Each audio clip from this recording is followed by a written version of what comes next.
అందరికీ నమస్కారం. నా పేరు శ్రీనివాస్. మీరు చూస్తున్నారు Srinu social connect YouTube channel. Friends, మంచి టాపిక్తో అయితే మేము ముందుకైతే వచ్చిండా. మీరు ఒక్కొక్కరు ఒక్కొక్క లైక్ ఇచ్చి నన్ను అయితే సపోర్ట్ అయితే చేయండి.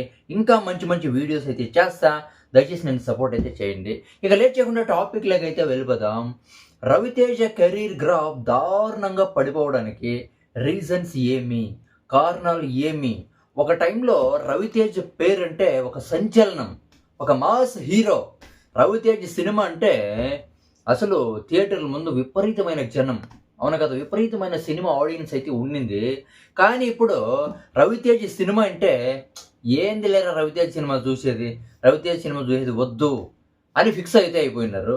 అదే కాకుండా రవితేజ్ సినిమా భలే ఉంది అంటే మాత్రమే సినిమా అయితే చూస్తూ ఉన్నారు. అసలు ఎందుకు ఇలా జరుగుతుంది? రవితేజ్ కెరీర్ గ్రాఫ్ ఎక్కడ పడిపోయింది? అసలైన రీజన్స్ ఏమి? రవితేజ సినిమాలు ఆడకపోవడానికి, రవితేజ సినిమాస్ అసలు విపరీతంగా పాతాళానికి పడిపోవడానికి అసలు రీజన్స్ ఏం మనమైతే ఇప్పుడైతే చూద్దాం.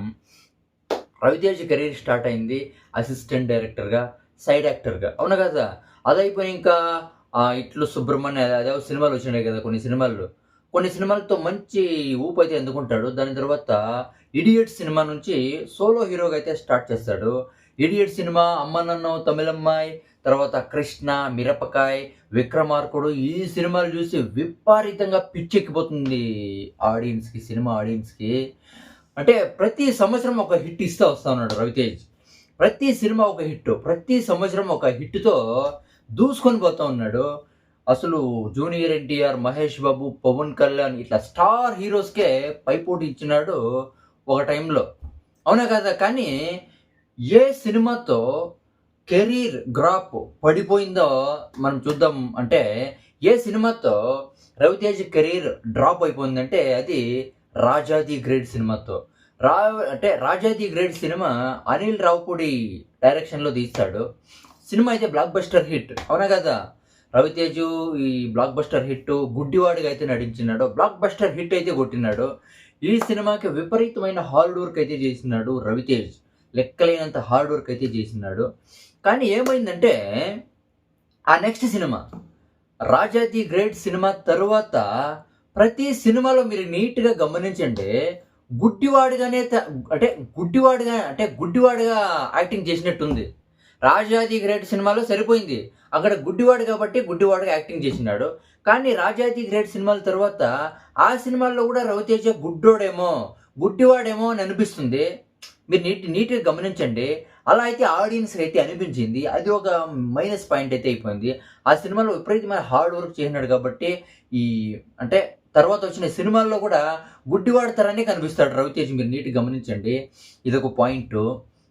అదంతా పక్కన పెడితే ఈ కిలాడి సినిమా నుంచి ఈ రావణాసుర, తర్వాత మిస్టర్ బచ్చన్, తర్వాత రామారావు ఆన్ డ్యూటీ, తర్వాత లెక్కలేని సినిమాలు వచ్చినాయి. మొన్న మాస్ జాతర సినిమా అయితే వచ్చింది. పనికిరాని సినిమాలు అన్నీ, మీరు యా సినిమా అన్నా తీసుకోండి, అన్ని సినిమాల్లోనూ ఒకే తర స్టోరీస్. ఇది main reason. Ravi Teja cinema graphs పడిపోవాలంటే ఇది మెయిన్ రీజన్. ఏ సినిమా అన్నా తీసుకో, కిలాడి నుంచి మన మాస్ జాతర వరకు నువ్వు ఏ సినిమా అన్నా తీసుకో, స్టోరీస్ ఒకే తర ఉంటాయి. అంటే రవితేజ్ ఫ్యాన్స్, కొంతమంది సినిమా ఆడియన్స్ రవితేజ్ని ట్రోల్స్ చేస్తారు. రవితేజ్ డిఫరెంట్ స్టోరీస్ని సెలెక్ట్ చేసుకోవాలా, ఒకే తర స్టోరీస్ వెతుక్కుంటా ఉన్నాడు, ఒకే తర స్టోరీస్ని సెలెక్ట్ చేసుకుంటా ఉన్నారని రవితేజ్ ఫ్యాన్స్, ఇక సినిమా ఆడియన్స్ అంతా ట్రోల్స్ అయితే స్టార్ట్ అయితే చేస్తారు. అయినా కూడా రవితేజ్ పట్టించుకుంటా ఉండాల. మీరేమన్నా అనుకోండి, నేను చేసేదే చేస్తానని కంటిన్యూస్గా ఒకే తర స్టోరీస్లో డిఫరెన్స్ అనేది ఉండదు. అలాంటి స్టోరీస్నే సెలెక్ట్ చేసుకుంటా సినిమాలు చేస్తూ వస్తూ ఉన్నాడు. ఇది పెద్ద మైనస్ పాయింట్ అయితే అయిపోయింది, అవునా కదా. అంటే ఫస్ట్ హాఫ్లో నెగిటివ్ షేడ్స్, ఇక సెకండ్ హాఫ్లో వచ్చి హీరో మంచోడుగా మారిపోయేది. ఇలాంటి సినిమాలే చేసుకొని వచ్చినాడు. జనాలకి నచ్చలా. అంటే ఒకే తర స్టోరీలో డిఫరెన్స్ అనేదే లేదు, అంతా మాస్ స్టోరీస్లో డిఫరెన్స్ అనేదే లేదు. కాబట్టి రవితేజ్ అంటేనే ఇప్పుడు విసుగైపోయింది జనాలకి, అవునా కదా. అంత దరిద్రంగా అయిపోయింది. మెయిన్ స్టోరీస్ని చేంజ్ చేయాల. అంటే ఇప్పుడు కూడా రవితేజ్ ఏమన్నా డిఫరెంట్ స్టోరీస్తో వస్తే పక్కా మంచి డిఫరెంట్ స్టోరీస్తో వస్తే సినిమాలు తీస్తే ఆడియన్స్ అయితే సపోర్ట్ అయితే చేస్తారు. కానీ ఇట్లా అంటే ప్రతి సినిమా ఇదే తర స్టోరీస్‌లో డిఫరెన్స్ లేకపోతే ఇప్పుడు కొత్త కొత్త డైరెక్టర్స్‌కి అయితే ఛాన్సెస్ అయితే ఇస్తా ఉన్నాడు రవితేజ్. అవునా కదా! అది తప్పు కాదు. ఇప్పుడు కొత్త కొత్త డైరెక్టర్స్‌కి ఛాన్స్ ఇచ్చిన హీరోలు కూడా బ్లాక్ బస్టర్ హిట్లు కొడతా ఉన్నారు. అవునా కదా! కిరణ్ అబ్బవరం ఎగ్జాంపుల్.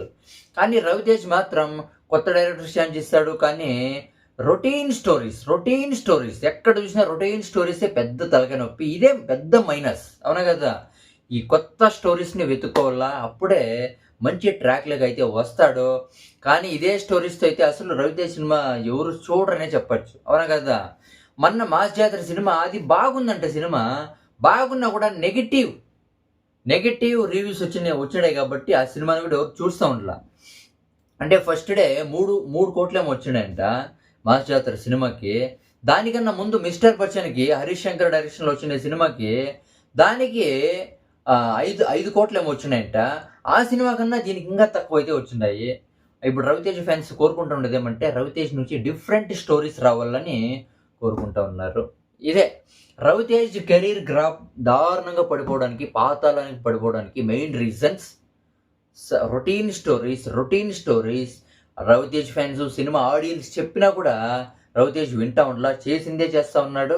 ఓకేనా? రొటీన్ స్టోరీస్ ఇది పెద్ద మైనస్ పాయింట్ అని చెప్పొచ్చు. ఓకేనా? ఇక దీని గురించి మీరేమనుకుంటారు కామెంట్ అయితే చేయండి.